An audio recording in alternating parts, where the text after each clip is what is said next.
নমস্কার বন্ধুরা, আমি মৌমিতা। সৃজার অন্দরমহলে সকলকে স্বাগত জানাই। আজ অন্দরমহলে আমরা শ্রদ্ধাঞ্জলি জানাবো নির্জনতার কবি জীবনানন্দ দাশকে।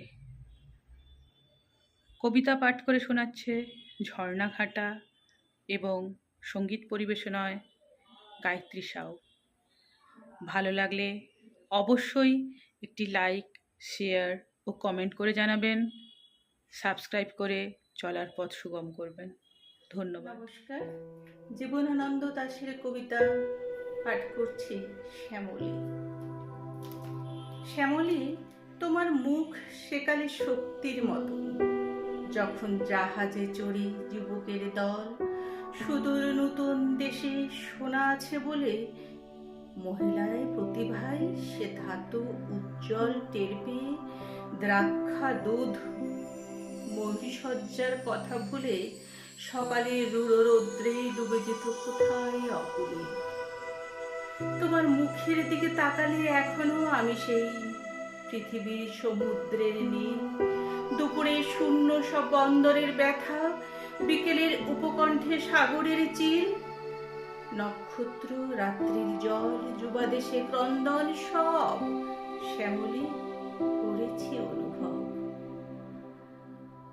অনেক অপরিমেয় যুগ কেটে গেল, মানুষকে স্থির স্থিরতর হতে দেবে না সময়। সে কিছু চেয়েছে বলে এত রক্ত নদী, অন্ধকার প্রেরণার মতো মনে হয় দূর সাগরের শব্দ শতাব্দীর তীরে এসে ঝরে। কাল কিছু হয়েছিল, হবে কি শাশ্বত কাল পরে। নমস্কার। আবার আসিব ফিরে ধান সিঁড়িটির তীরে, এই বাংলায়। আবার আসিব ফিরে ধান সিঁড়িটির তীরে, এই বাংলায়। হয়তো মানুষ নয়, হয়তো শঙ্খচিল শালিখের বেশে, আবার আসিব ফিরে ধান সিঁড়িটির তীরে, এই বাংলায়।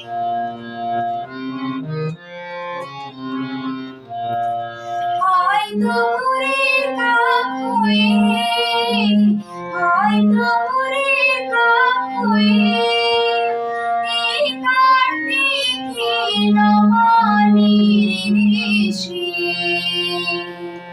কুয়াশার বুকে ভেসে একদিন আসিব, আসিবই কাঁঠাল ছায়া।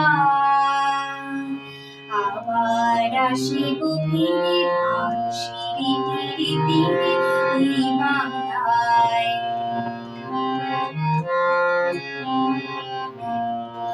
হয়তো বা হাসব কিশোরী রহিবে লালে পায়, সারাদিনই কেটে যাবে কলমির গন্ধ ভরা জলে ভেসে ভেসে। আবার আসিব আমি ফিরে, আবার আসিব আমি ফিরে, বাংলার ক্ষেত মাঠ নদী ভালোবেসে। জালঙ্গির ঢেউয়ে ভেজা বাংলারে সবুজ তরুণ ডাঙায়। আবার আসিব ফিরে ধান সিঁড়িটির তীরে, এই বাংলায়। হয়তো দেখিবে যে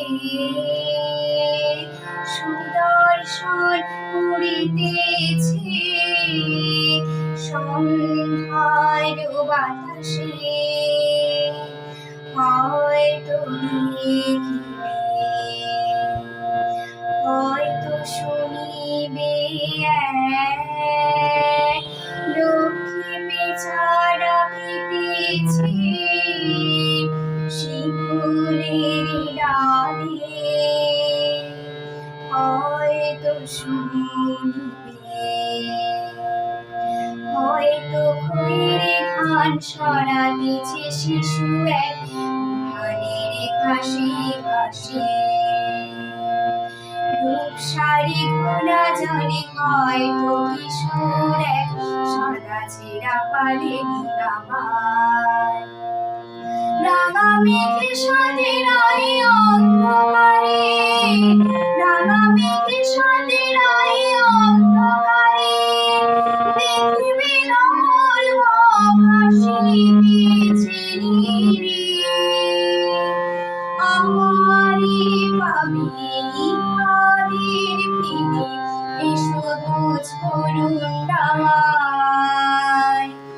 আবার আসিব ফিরে ধান সিঁড়ি তীরে তীরে এই বাংলায়।